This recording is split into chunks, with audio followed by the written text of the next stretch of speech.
On a daily basis, we see China introduce their young ones, their children in kindergarten into different skills, robotics, engineering, and all those catch them young kind of mental and physical training to prepare them to be innovators, shape them all through the way to the future. You guys see all those. You see all those learning. You see all those things. I don't incorporate them into our own learning curriculum. You did not see industrialization, commerce, trade, manufacturing. You did not see all those ones to learn and come and, deepen our own knowledge of it. It's Mandarin language. Like, we're not even paying attention to our own local language. All our neighbors, all countries that are our neighbors are all French speaking. Our government could not even enforce proper French teaching and speaking in Nigeria. Also no Mandarin. Like, you see, government teaching history does not bring back sad memories. It's when you don't deal with it that it brings back. People who do not know their history will never know where they're coming from. And then where they are headed becomes even more confusing. That's the truth. And in any case, if the government had handled that Civil War era properly, done the right thing in settling the Civil War issues well, without sweeping it under the carpet, under the no victor, no vanquished statement, leaving people who lost property, loved ones, and lost everything they own as a result of this war. Now you left them feeling like they just told them, you don't do. Look on they go. Fights don't end. You left them broken. A lot of people are still looking for closure. And that pain has been passed from generation to generation.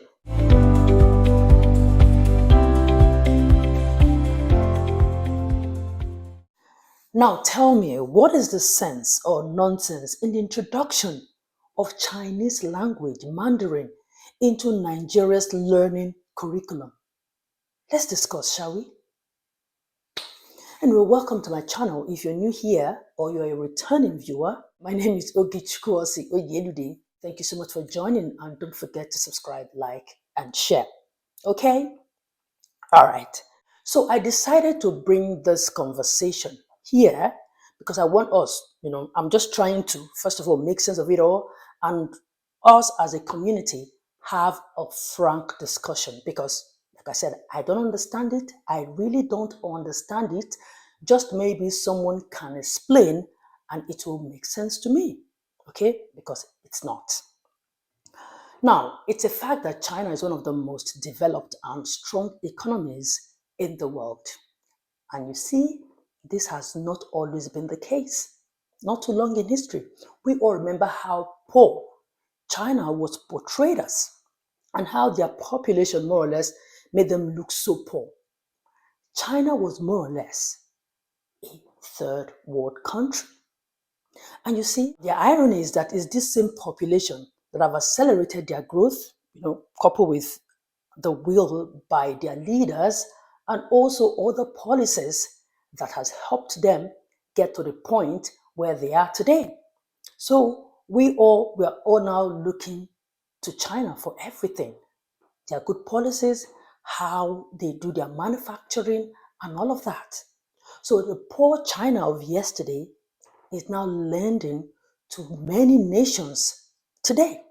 When it comes to trade, China is almost like a threat to America because they have practically taken over the world trade. Yes.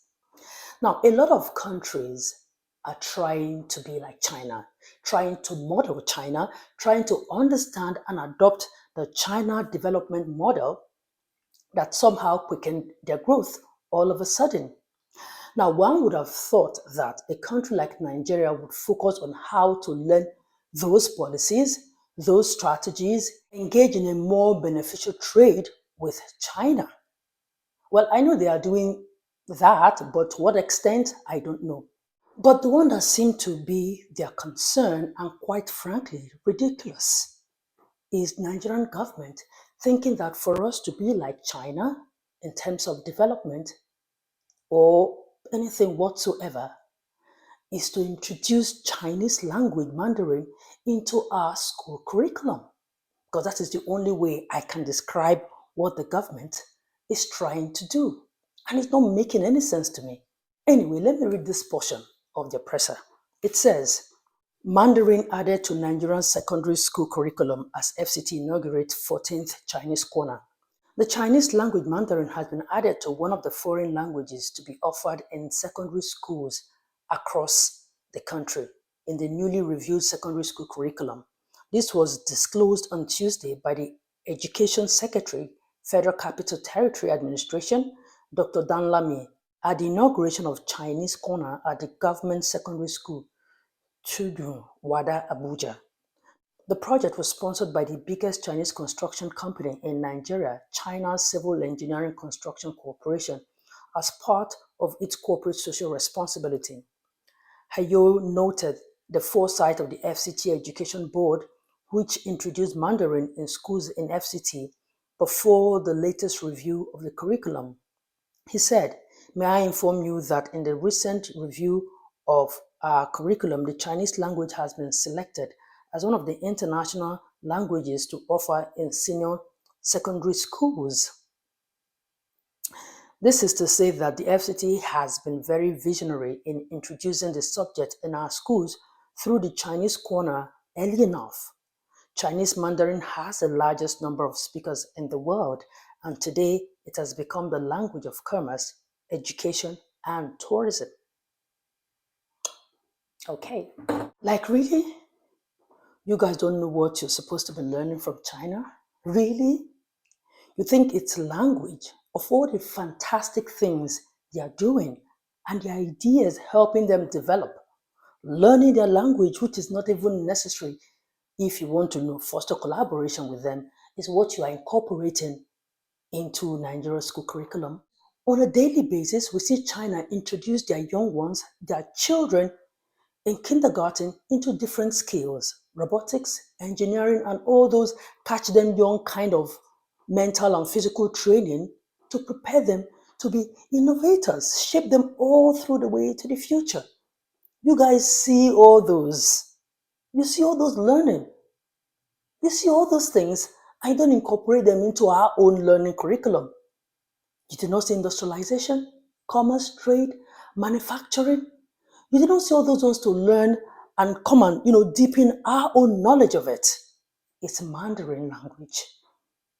Like, we're not even paying attention to our own local language. All our neighbors, all countries that are our neighbors are all French speaking. Our government could not even enforce proper French teaching and speaking in Nigeria. Also no Mandarin. Like, and again, people keep mixing up the understanding that Mandarin is the most spoken language in the world. How? A language only spoken by them, or maybe some countries around them? How? Now, because they are over 1 billion in population, that means their language, Mandarin, is the most spoken language. No, it's not true. Because they don't even have the spread. Language, there's no spread. English remains the most spoken language in the world. Even Chinese people are speaking English. You see, let's not even go into that one at all because I don't know how they think that is. Now back to the Nigerian government. Now, how you think the introduction of this is such a smart move and how this is going to help Nigeria be like China is what I don't understand. Because I don't know that if you can't do business with them again without introducing this to our curriculum or without speaking Mandarin. Like, someone help me here. Or is there more to this? I don't know. Is there? This is the same Nigerian government that over the years, Nigerians begged to bring back history to our school curriculum.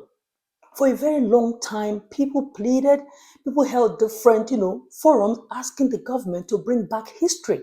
And it all fell on deaf ears until recently, the federal government officially reintroduced history as a compulsory subject for primary and secondary school students, starting, I think, that's 2025, academic session.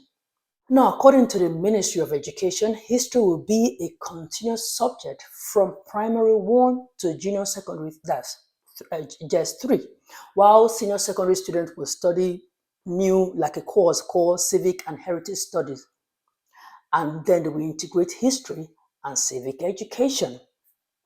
They're saying that it's a reform that is aimed at fostering national identity, unity, and patriotism by reconnecting students to their national past and values. They just realized this, right? What history can help us achieve, right? Now, why anyone thought scrapping it from the school curriculum in the first place was a good move is what beats my imagination till today. All because they want to hide the ugly deeds of their past. Because some of those who did those ugly things are still alive.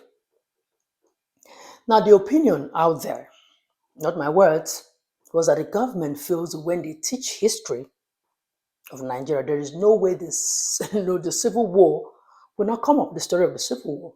And that civil war part opens up, old wounds, and people start resenting each other once again.